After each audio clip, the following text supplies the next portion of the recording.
আপনারা জানেন গতকাল আমরা সংসদ সদস্য হিসাবে এবং সংস্কার পরিষদের সদস্য হিসাবে দুটো শপথ নিয়েছি।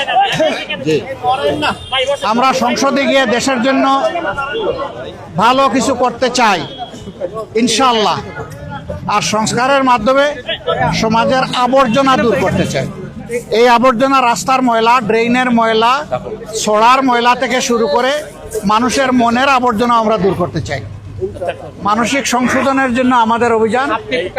আজকে এই পরিচ্ছন্নতা অভিযানে আমার অংশগ্রহণ করার মানে হচ্ছে আমার প্রিয় এলাকাবাসীকে, দেশবাসীকে বার্তা দেওয়া যে আমরা একটা পরিচ্ছন্ন সমাজ গড়ব, যে সমাজে আমাদের পরিবেশও সুন্দর থাকবে, আমাদের মনটাও সুন্দর থাকবে। পরিবেশ যখন সুন্দর থাকে তখন তার ইতিবাচক প্রভাব মানুষের মনোজগতের উপরে পড়ে। এ মানুষগুলো ভালো হয়, সমাজের জন্য দরদি হয়, দায়িত্ববোধ সম্পন্ন হয়। আমরা সেই বার্তাটাই মূলত দিতে চাচ্ছি। আমাদের ছোট্ট একটা দেশ, আমরা সবাই যদি আন্তরিক হই তাহলে নিজ নিজ আঙ্গিনা আমরা পরিষ্কার রাখলেই দেশ পরিষ্কার হয়ে যাবে। আজকে এই বার্তা দেওয়ার মাধ্যমে আমি আমার এই এলাকার সহকর্মীবৃন্দকে বলবো যে প্রতিদিন ফজরের পরে, আজকে এটা লোক দেখানো নয়, এটা দিয়ে শুরু। প্রতিদিন ফজরের পরে আমাদের প্রত্যেক ইউনিট মিনিমাম আধা ঘন্টা সময় এই পরিচ্ছন্নতার কাজ করবে। 1 ঘন্টা পারলে আরও ভালো। এরপরে যার যার কাজে, পারিবারিক পেশাগত দায়িত্বে তারা ছড়াইয়ে পড়বে, সমাজের অন্যান্য সেবায় ছড়াইয়ে পড়বে। কিন্তু এখন থেকে আমাদের এই এলাকাটা আমরা চাচ্ছি একটা মডেল এলাকা হিসাবে গড়ে উঠুক। আমরা সরকারের ফান্ড পাই না পাই, সরকার আমাদেরকে কি দিবে না দিবে এটার তোয়াক্কা আমরা করব না। তবে আমরা আশা করব, দাবি রাখবো এই এলাকার ন্যায্য পাওনার থেকে সরকার যেন এলাকাকে বঞ্চিত না করে। এই এলাকায় আমি শুধু ওয়াদা করি নাই, আমাদের সাথে আরও যত প্রতিদ্বন্দ্বী এখানে নির্বাচনে অংশগ্রহণ করেছেন সকলের ওয়াদা ছিল যে একটা ভালো মিরপুর কাফরুল আমরা গড়ব। এখন সবার সমবেত দায়িত্ব, আমি সকলের সহযোগিতা চাই। আমার সাথে আরও যারা প্রতিদ্বন্দ্বিতা করেছেন আমি তাদেরকে আন্তরিক অভিনন্দন জানাই। প্রতিযোগিতা করাটাই একটা বিজয়। এবার আমি হয়েছি, আগামীতে তারা হবেন, অসুবিধা নেই। এটাই গণতন্ত্রের সৌন্দর্য। আমাদের কাজের মাধ্যমে জনগণকে প্রশান্তি দেওয়া, জনগণের জীবনে নিরাপত্তা ফিরিয়ে আনা, শঙ্কা দূর করা, একটা ভ্রাতৃত্বমূলক সমাজ ব্যবস্থা গড়ে তোলা, দল মত এবং ধর্মের ঊর্ধ্বে উঠে আমরা এই কাজটা করতে চাই। এই জন্য সারা দেশবাসীর আমরা সহযোগিতা চাই। আমি শুধু মিরপুর না, আমার যত সহকর্মী সারা দেশে ছড়িয়ে আছেন তাদের কাছেও আমার একই বার্তা। এবং আমি এই দায়িত্ব আজকে শেষ করছি না, এটা আমার শুরু। আমি ঢাকায় থাকলে প্রতিদিন এখানে আসবো, প্রতিদিন রাস্তা ঝাড়ু দেবো ইনশাআল্লাহ। আর ঢাকার বাইরে থাকলে যেখানে যাব ওখানে আমার সহকর্মীদের নিয়ে আমি কাজ করব। একটা প্রশ্ন ছিল যে নতুন যে মন্ত্রিসভা হয়েছে গতকালকে যারা শপথ নিলেন, এই বিষয়ে আনুষ্ঠানিকভাবে আপনি কি বলবেন? আমি আমার বক্তব্য দিয়েছি, আপনারা মিডিয়া থেকে আমার টাইমলাইন থেকে নেবেন। একটা বিস্তারিত বক্তব্য আমি দিয়েছি, এর বাইরে এখানে ছোট কথায় আমি কিছু বলতে চাই।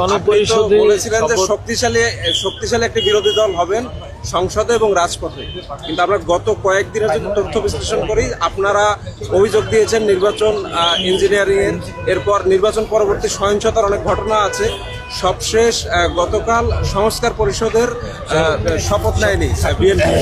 তো সার্বিক যে বিষয়গুলো, সেখানে আপনাদের শক্ত কোনো অবস্থান? আমরা কালকেই পরিষ্কার করেছি, আপনারা ছিলেন সেখানে? ছিলেন। আমরা পরিষ্কার করেছি যে এই সংস্কার পরিষদের সদস্য হিসাবে শপথ না নেওয়া জুলাইকে অপমান করার শামিল আমরা মনে করি। এই জুলাইয়ের কারণেই তো এই নির্বাচন হলো। এই নির্বাচন হওয়ার কারণে তারেক রহমান সাহেব হয়েছেন প্রধানমন্ত্রী, আমি হয়েছি বিরোধী দলীয় নেতা। এই জুলাই না আসলে কি আমরা এটা হতে পারতাম? এই খেদমতের, এই সেবার সুযোগ পেতাম?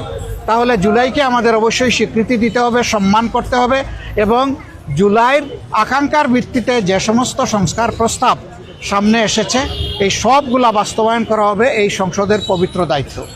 যদি সরকারি দল উদ্যোগ নেয়, আমরা বিরোধী দল হিসাবে সর্বাত্মক সহযোগিতা করব। সরকার যদি উদ্যোগ না দেয় তাইলে আমরা জনগণের হয়ে সেখানে কথা বলব।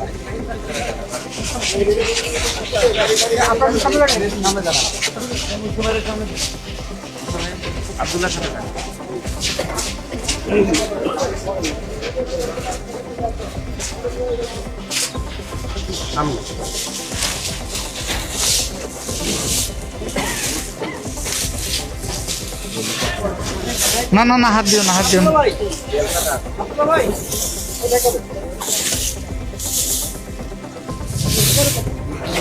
দেখি সরেন আপনারা,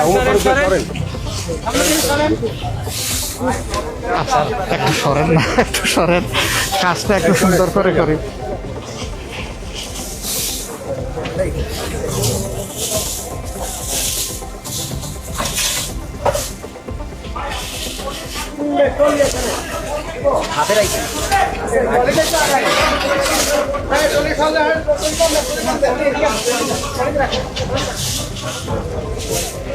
বাত ব্যথা, প্যারালাইসিস কিংবা আর্থ্রাইটিস, আধুনিক ফিজিওথেরাপি ও পুনর্বাসন চিকিৎসায় নির্ভরযোগ্য নাম ডিপিআরসি।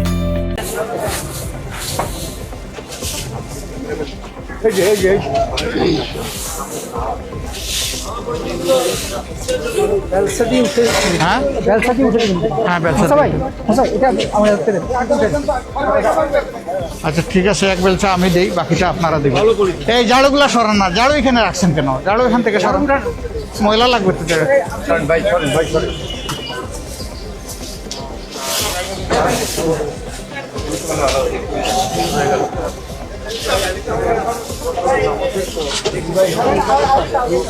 এই দাঁড়ান, এটা খেলতেছেন কেন? দাঁড়ান।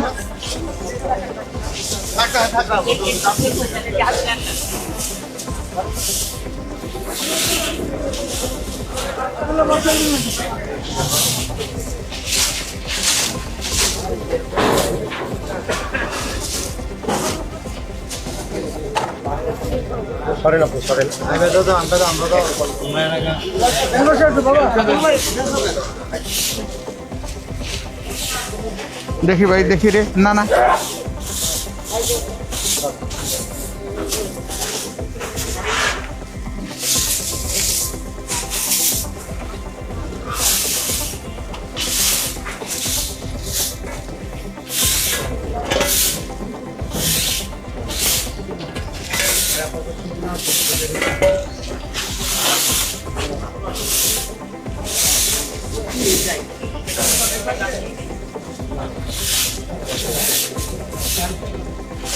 একটু দেখি, একটু দেখি, একটু দেখি।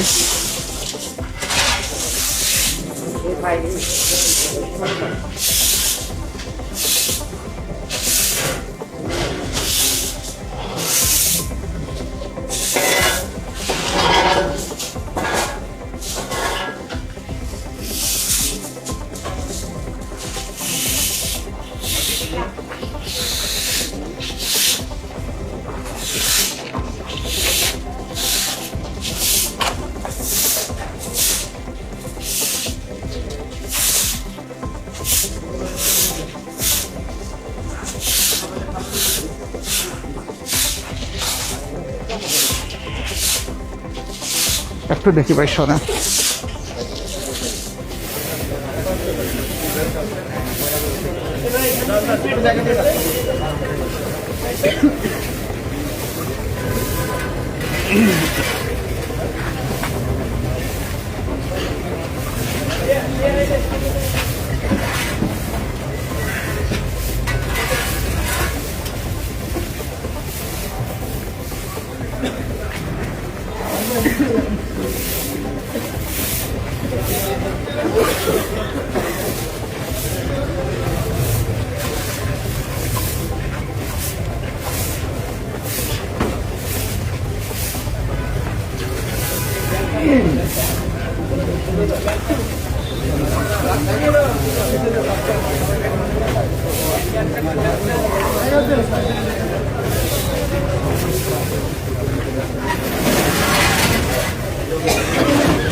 ভাই